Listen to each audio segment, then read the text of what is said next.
Bem-vindo ao canal Total Audiolivros.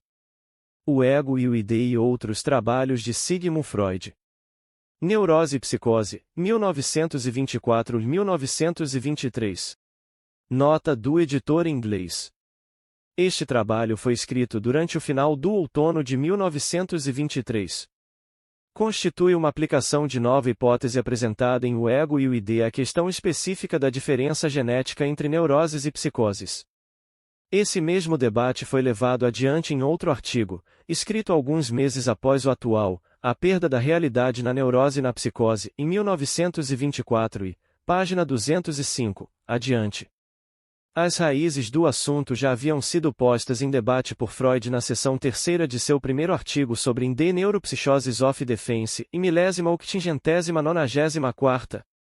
No segundo parágrafo deste artigo, Freud fala de ele haver sido estimulado por uma sequência de pensamento levantada em outros campos.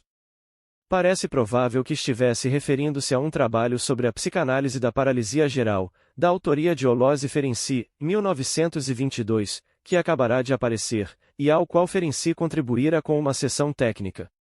Neurose e Psicose.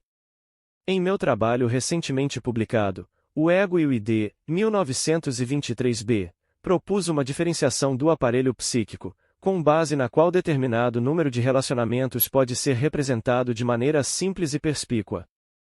Com referência a outros pontos, no que concerne à origem e papel do superego, por exemplo, bastante coisa permanece obscura e não elucidada. Ora, pode-se razoavelmente esperar que uma hipótese desse tipo se mostre útil e prestadia também em outras direções, quanto mais não seja capacitando-nos a ver o que já conhecemos desde outro ângulo, a agrupá-lo de modo diferente e descrevê-lo mais convincentemente. Tal aplicação da hipótese também poderia trazer consigo um retorno proveitoso da cinzenta teoria para o verde perpétuo da experiência.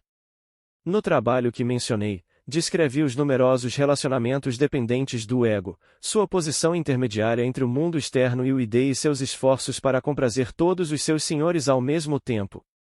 Em vinculação com uma sequência de pensamento levantada em outros campos, relativa à origem e prevenção das psicoses, ocorreu-me agora uma fórmula simples que trata com aquilo que talvez seja a mais importante diferença genética entre uma neurose e uma psicose, e a neurose é o resultado de um conflito entre o ego e o ID. Ao passo que a psicose é o desfecho análogo de um distúrbio semelhante nas relações entre o ego e o mundo externo. Há certamente bons fundamentos para desconfiar-se de tais soluções simples de um problema. Ademais, o máximo que podemos esperar é que essa fórmula se mostre correta nas linhas gerais e mais grosseiras. Isso, porém, já seria algo. Lembramo-nos também, de imediato, de todo um número de descobertas e achados que parecem apoiar nossa tese. Nossas análises demonstram todas que as neuroses transferenciais se originam de recuar-se o ego a aceitar um poderoso impulso instintual do ID ou a ajudá-lo a encontrar um escoador ou motor, ou de o ego proibir aquele impulso ou objeto a que visa. Em tal caso, o ego se defende contra o impulso instintual mediante o mecanismo da repressão. O material reprimido luta contra esse destino.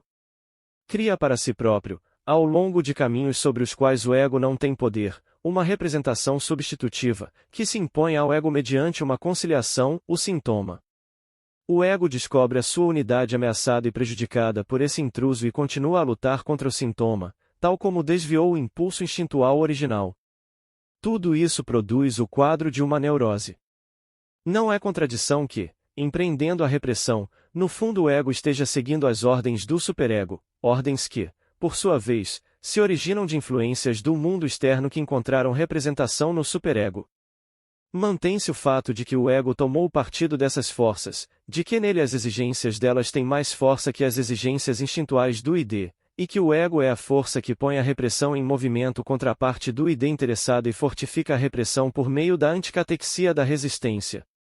O ego entrou em conflito com o ID, a serviço do superego e da realidade, e esse é o estado de coisas em toda neurose de transferência. Por outro lado, é igualmente fácil, a partir do conhecimento que até agora obtivemos do mecanismo das psicoses, aduzir exemplos que apontam para um distúrbio no relacionamento entre o ego e o mundo externo. Na amência de Meinert, uma confusão alucinatória aguda que constitui talvez a forma mais extrema e notável de psicose, o mundo exterior não é percebido de modo algum ou a percepção dele não possui qualquer efeito. Normalmente, o mundo externo governa o ego por duas maneiras: em primeiro lugar, através de percepções atuais e presentes, sempre renováveis, e, em segundo, mediante o armazenamento de lembranças de percepções anteriores, as quais, sob a forma de um mundo interno, são uma possessão do ego e parte constituinte dele. Na amência não apenas é recusada a aceitação de novas percepções, também o mundo interno, que, como cópia do mundo externo, até agora o representou, perde sua significação, sua catexia. O ego cria, autocraticamente, um novo mundo externo e interno, e não pode haver dúvida quanto a dois fatos: que esse novo mundo é construído de acordo com os impulsos desejosos do id e que o motivo dessa dissociação do mundo externo é alguma frustração muito séria de um desejo, por parte da realidade, frustração que parece intolerável.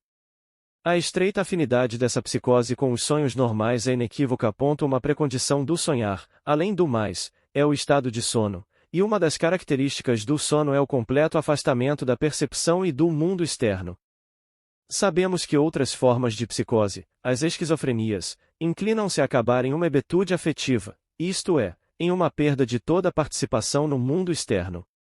Com referência à gênese dos delírios, inúmeras análises nos ensinaram que o delírio se encontra aplicado como um remendo no lugar em que originalmente uma fenda apareceu na relação do ego com o mundo externo. Se essa precondição de um conflito com o mundo externo não nos é muito mais observável do que atualmente acontece, isso se deve ao fato de que, no quadro clínico da psicose, as manifestações do processo patogênico são a miúde recobertas por manifestações de uma tentativa de cura ou uma reconstrução.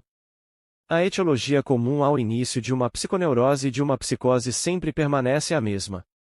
Ela consiste em uma frustração, em uma não realização, de um daqueles desejos de infância que nunca são vencidos e que estão tão profundamente enraizados em nossa organização filogeneticamente determinada. Essa frustração é, em última análise, sempre uma frustração externa, mas, no caso individual, ela pode proceder do agente interno, no superego, que assumiu a representação das exigências da realidade. O efeito patogênico depende de o ego, numa tensão conflitual desse tipo, permanecer fiel à sua dependência do mundo externo e tentar silenciar o id, ou ele se deixar derrotar pelo id e, portanto, ser arrancado da realidade. Uma complicação é introduzida nessa situação aparentemente simples, contudo, pela existência do superego, o qual, através de um vínculo ainda não claro para nós, une em si influências originárias tanto do id quanto do mundo externo, e constitui, até certo ponto, um modelo ideal daquilo a que visa o esforço total do ego, uma reconciliação entre os seus diversos relacionamentos dependentes. A atitude do superego deveria ser tomada em consideração, o que até aqui não foi feito, em toda forma de enfermidade psíquica. Podemos provisoriamente presumir que tem de haver também doenças que se baseiam em um conflito entre o ego e o superego. A análise nos dá o direito de supor que a melancolia é um exemplo típico desse grupo, e reservaríamos o nome de psiconeuroses narcísicas para distúrbios desse tipo. Tampouco colidirá com nossas impressões se encontrarmos razões para separar estados como a melancolia das outras psicoses. Percebemos agora que podemos tornar nossa fórmula genética simples mais completa, sem abandoná-la. As neuroses de transferência correspondem a um conflito entre o ego e o id, as neuroses narcísicas, a um conflito entre o ego e o superego, e as psicoses, a um conflito entre o ego e o mundo externo.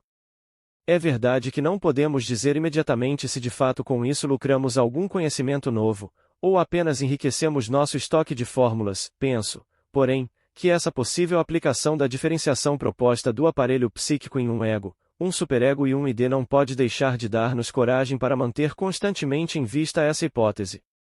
A tese de que as neuroses e as psicoses se originam nos conflitos do ego com as suas diversas instâncias governantes, isto é, portanto, de que elas refletem um fracasso ao funcionamento do ego, que se vê em dificuldades para reconciliar todas as várias exigências feitas a ele, essa tese precisa ser suplementada em mais um ponto. Seria desejável saber em que circunstâncias e por que meios o ego pode ter êxito em emergir de tais conflitos, que certamente estão sempre presentes, sem cair enfermo. Trata-se de um novo campo de pesquisa, onde sem dúvida os mais variados fatores surgirão para exame. Dois deles, porém, podem ser acentuados em seguida. Em primeiro lugar, o desfecho de todas as situações desse tipo indubitavelmente dependerá de considerações econômicas, das magnitudes relativas das tendências que estão lutando entre si. Em segundo lugar, será possível ao ego evitar uma ruptura em qualquer direção deformando-se, submetendo-se a usurpações em sua própria unidade e até mesmo, talvez, efetuando uma clivagem ou divisão de si próprio. Desse modo as incoerências, excentricidades e loucuras dos homens apareceriam sob uma luz semelhante às suas perversões sexuais, através de cuja aceitação poupam a si próprios repressões. Em conclusão, resta a considerar a questão de saber qual pode ser o mecanismo, análogo à repressão, por cujo intermédio o ego se desliga do mundo externo. Isso, penso eu, não pode ser respondido com novas investigações, porém, segundo pareceria, tal mecanismo deve, tal como a repressão, abranger uma retirada da catexia enviada pelo ego. Obrigado por visitar o canal Total Audiolivros.